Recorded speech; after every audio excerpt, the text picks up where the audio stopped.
Hey guys, welcome back to the channel. Today we're going to be talking about the top 5 premium decks that you will see next weekend at the World Finals. If you guys are a World Finalist for premium, these are the 5 decks you must test against to ensure that you have a good shot at Worlds. If you guys need any coaching for the next upcoming seasons like Springfest or BRO, hit me up on Metafy. My link is in the bottom right hand corner. Make sure you book it in and then we can start getting you prepared for the next season. The first deck that you need to test against is Steam Maiden. Colossus is banned in both formats, both in V, both in premium, but I still think the core concept of this deck is still very, very strong. It has a ride down play, it has advantage in Enterana and Gear Cat, it has multi-attack, it has pretty much everything.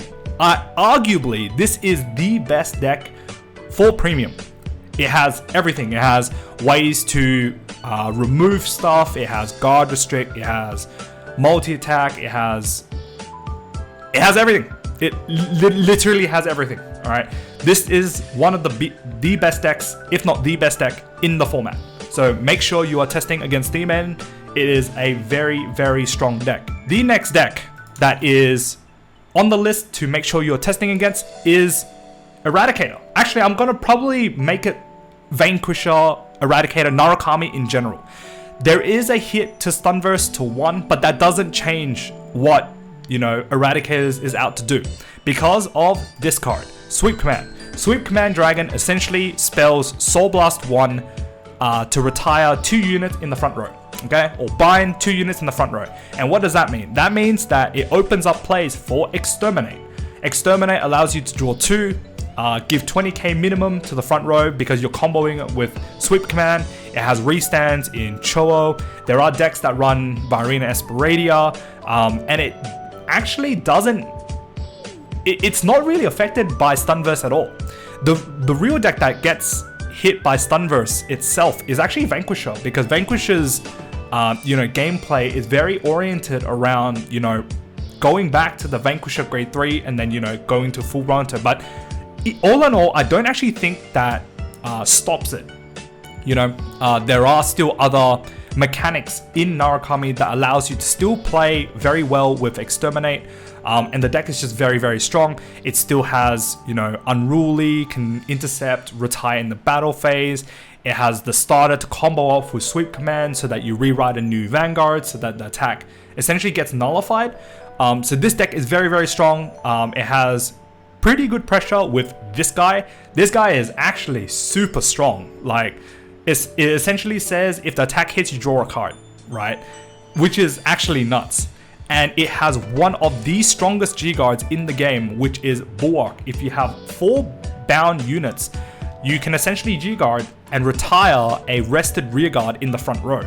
So what that means is that if you're playing against Steam Maiden, they need front row units to be able to Shlishma into 2 more units. So if you drop this and you retire the 2 front row, Steam Maiden is just done, right?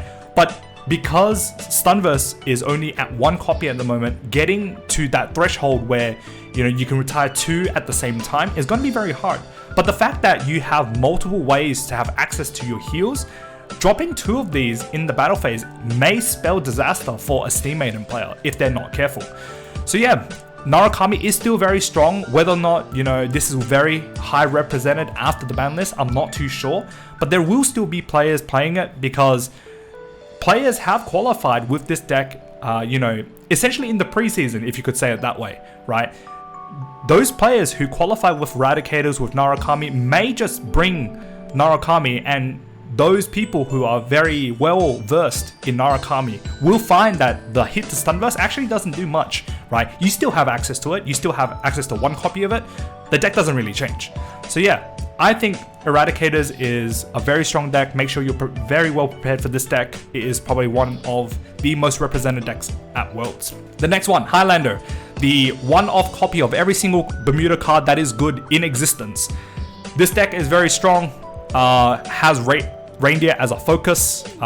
Essentially, it can go Helltrotter into Reindeer into another grade 3 or 4, essentially spelling 3 Vanguard attacks. So it's essentially Overlord on drugs, right? Because of this card. Coutier allows you to search for any card in the deck And for any situation, if you're in a pickle, you can search for stuff. It has G guards to be able to put Kutia onto rear guard. And yeah, it's just ridiculous. Ridiculous how many dimensions of this deck you can actually play with. Actually, the big problem with this deck though is itself. So if you don't draw Kutia, you're screwed, right? Now, whether people will bring this deck to Worlds, I don't know, because of purely of that factor, which is why I think Steam Maiden itself is the best deck. Because Steam Maiden draws, right? It does what Highlander does, but it doesn't brick to itself, right? Because it has ways to search for Enterana, it has ways to generate advantage.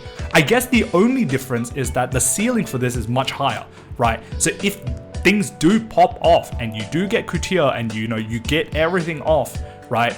It's very hard to stop because it has ways to play around every single other deck in the format. So yeah, this deck is very, very strong. Yeah, I think we've seen this over the past season. Has a ridiculously strong stride in Heltrata, allows you to play V essentially, riding down to Reindeer to a 3. Has a bunch of G-Guards to be able to place units, bounce units. Yeah, it's very strong, very strong. The next deck, Thavas. Thavas, as much as people think that, Thavas is kind of under the radar, is a very strong deck. It's probably one of the strongest ride down decks in the game. Because it has Pursuit Assault and a triple driving Vanguard. So you can play Lambros, you can also play Elder, Magnolia Elder in this deck. It has ways to combat Narukami in Bell. It just has a lot of ways to reach certain thresholds in terms of its attacks, the power. It has is a Furagas Dragon, or whatever it's called. So now you have like a slight finisher, obviously not as strong as like Dust in Nightmare Doll, but the deck is just very strong. You just farm like 17 card hands with Genbold. The deck is very, very strong. So definitely a deck to look out for. Make sure you're testing against this deck because I do think there will be some players bringing Thavas, a very, very strong deck. And then lastly, Dimension Police. There are other decks out there, like I mentioned before, Nightmare Doll is one of them, but I think a lot of people are going to bring Dimension Police because it's a one-shot deck, right? You can essentially just kill someone from 1 to 6, like it's nothing, right?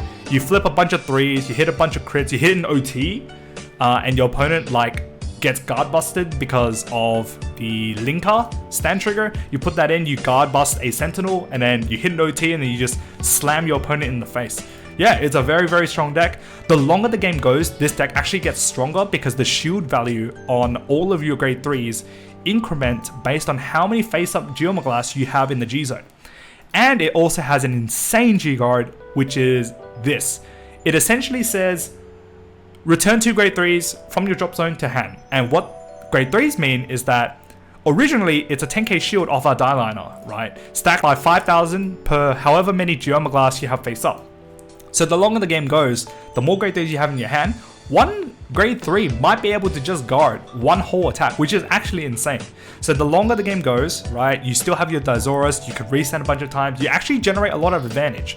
And the deck itself, it doesn't have quantity to guard, it has quality of guard. So one card is worth 30-40k worth of shield instead of, Bermuda or Steam Maiden, where it draws a bunch of cards, which each card is like 15 to 20k shield. So yeah, those are the top 5 decks for premium that you need to prepare for Worlds if you guys are a premium World finalist. There are other decks as well. Shiryuki is one of them. Spike Brothers is definitely one of them. Nightmare Doll as well. Those 3, there will be, people playing Regalia. There's actually a lot of decks in the format at the moment that is very viable for the premium format. No deck is like super broken than others, but there are more consistent decks like Steam Maiden that will see a lot of impact at Worlds. And yeah, that's pretty much it for this video. Thank you very much guys for watching. If you guys like this video, hit a like, comment down below what you guys think. If you haven't subscribed already, press the subscribe button, and I'll see you guys in the next video. Peace.